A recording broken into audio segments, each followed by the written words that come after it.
ശ്രീ വസന്ത് ശ്രീക്ക്, അതായത് നേരത്തെ തന്നെ ഗവർണർ ഇത്തരത്തിൽ കേരളത്തിൻ്റെ ഉന്നത വിദ്യാഭ്യാസ മേഖലയിൽ, കേരളം എന്നത് അത് കോൺഗ്രസ്സുകാരൻ്റെയും കമ്മ്യൂണിസ്റ്റുകാരൻ്റെയും മതമുള്ളവൻ്റെയും മതമില്ലാത്തവൻ്റെയും മലയാളികളുടെയും മുഴുവനാണ്.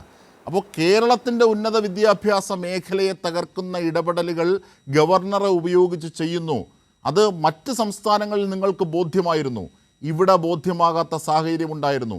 അതിൻ്റെ ഒരു കൾമിനേഷൻ കൂടി ഈ ഘട്ടത്തിൽ, അതിൻ്റെ ഒരു പരിണാമം കൂടി, പരിണിതി കൂടി ഈ ഘട്ടത്തിൽ കാണേണ്ടതുണ്ട്. അതുകൊണ്ട് കോൺഗ്രസും ഈ വിഷയത്തിൽ പ്രതിക്കൂട്ടിലേക്കാണോ?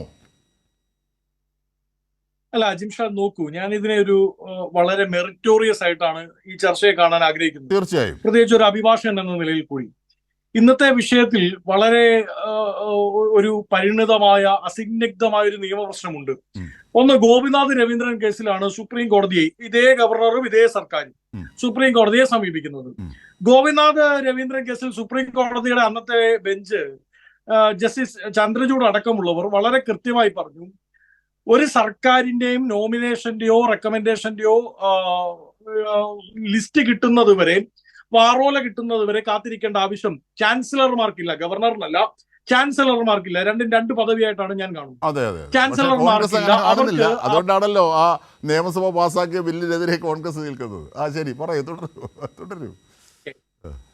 ശ്രീ അജിംഷാദ്, അതിനെ മെറിറ്റോറിയസ് ആയി, പക്ഷേ മെറിറ്റോറിയസ് ആവുമ്പോൾ പൂർണ്ണമായും മെറിറ്റ് ആവണം. വസന്ത് ശ്രീക്ക് സൂചിപ്പിച്ച, അഡ്വക്കേറ്റ് വസന്ത് ശ്രീക്ക് സൂചിപ്പിച്ചത് സുപ്രീം കോടതിയുടെ ഇത് കണ്ണൂർ സർവകലാശാലയുടെ പശ്ചാത്തലത്തിലാണ്.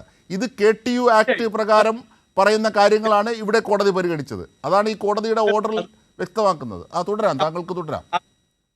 അത് തന്നെയാണ് ഞാൻ പറഞ്ഞു വന്നത്. അതായത് സ്വാഭാവികമായും സുപ്രീം കോടതിയുടെ അങ്ങനെ ഒരു ഇതുണ്ടാവുന്നു, ഒരു ജഡ്ജ്മെന്റ് ഉണ്ടാവുന്നു. ആ ജഡ്ജ്മെന്റിന് മുമ്പാണ് KTU ആക്ട് സഭയിൽ പാസ്സാവുന്നത്, KTU നിലവിൽ വരുന്നത്.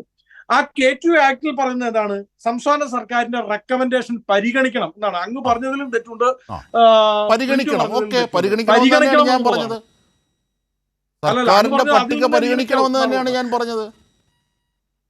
അങ്ങനെയാണ് തെറ്റില്ല.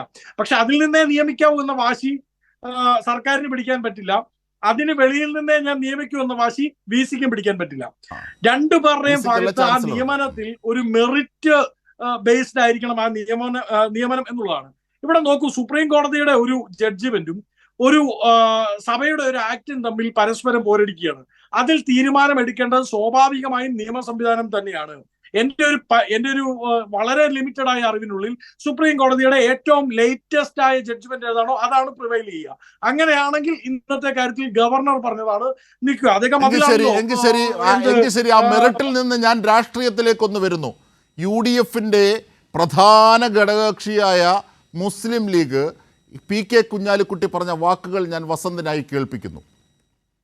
PK കുഞ്ഞാലിക്കുട്ടി.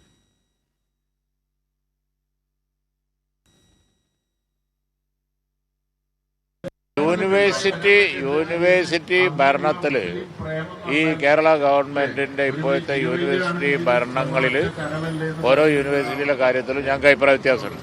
പക്ഷെ എന്ന് കരുതി സ്വന്തം നിലയിൽ ഗവർണർ കയറി ഭരിക്കുക എന്നുള്ളതിനെ ഞങ്ങൾ അനുകൂലിക്കുന്നില്ല. ഏത് ഗവൺമെന്റ് ആണെങ്കിലും തെരഞ്ഞെടുക്കപ്പെട്ട ഗവൺമെന്റ് അഡ്വൈസിലെ ഗവർണർമാർ പ്രവർത്തിക്കാൻ പാടുള്ളൂ. ആ കാര്യത്തിൽ ഞങ്ങൾക്ക് ഉറച്ച ഒരു നിലപാടുണ്ട്. യൂണിവേഴ്സിറ്റി ഭരണത്തിൽ കേരള ഗവൺമെന്റിന്റെ കാര്യത്തിൽ എതിരായി സമരം നടത്തുന്നവരാണ് ഞങ്ങൾ. പല അഭിപ്രായ വ്യത്യാസങ്ങളും ഉണ്ട്. യൂണിവേഴ്സിറ്റികൾ നടക്കുന്ന കാര്യങ്ങൾ ഒട്ടും അഭികാമ്യമല്ല. പക്ഷെ ഗവർണറെ നടപടി ന്യായീകരിക്കാനും കഴിയില്ല. ഇന്ത്യ ഒട്ടാകുണ്ട്, തമിഴ്നാട്ടിലുണ്ട്, അതുപോലെ തന്നെ ബാക്കി സ്ഥലങ്ങളിലൊക്കെ ഉണ്ട്. അത് അതിന്റെ ഭാഗമാണ്. അത് ഗവർണറുടെ ഒരു BJP രാഷ്ട്രീയം, ആ BJP രാഷ്ട്രീയത്തിന്റെ ഭാഗമായിട്ടാണ് ഇന്ത്യയിലെ ഇതുപോലുള്ള പല സംസ്ഥാനങ്ങളും നടന്നുകൊണ്ടിരിക്കുന്നത്. അതുകൊണ്ട് അതിനെ ഒരിക്കലും ഇന്ത്യ മുന്നണിയോ അല്ലെങ്കിൽ UDFോ അനുകൂലിക്കൂല. പക്ഷേ യൂണിവേഴ്സിറ്റി ഭരണങ്ങളിൽ നടക്കുന്ന ഭരണത്തിൽ ഞങ്ങൾക്ക് അങ്ങേയറ്റം അഭിപ്രായ വ്യത്യാസമുണ്ട്. അതിനോടുള്ള എതിർപ്പ് ഞങ്ങൾ തുടരുകയും ചെയ്യും. ഇതാണ് വസന്ത് സിറേഖ്. അതായത് ലീഗിനുള്ള ദേശീയ കാഴ്ചപ്പാടിൻ്റെ താല്പര്യം പോലും സതീശൻ്റെ കോൺഗ്രസ്സിന് പലപ്പോഴും കാണുന്നില്ല എന്ന് ഇവരൊക്കെ പറയുന്നു. അത് ശരിവെക്കുന്നതാണ്. കാരണം നോക്കൂ, അതായത് മറ്റുള്ള സംസ്ഥാനങ്ങളെ അദ്ദേഹം ചൂണ്ടിക്കാണിക്കുന്നു. ലീഗ് നേതാവ്, അതും PK കുഞ്ഞാലിക്കുട്ടി, അത് മാത്രമല്ല UDF നേതാവ്, പി കെ കുഞ്ഞാലിക്കുട്ടി പറയുകയാണ്.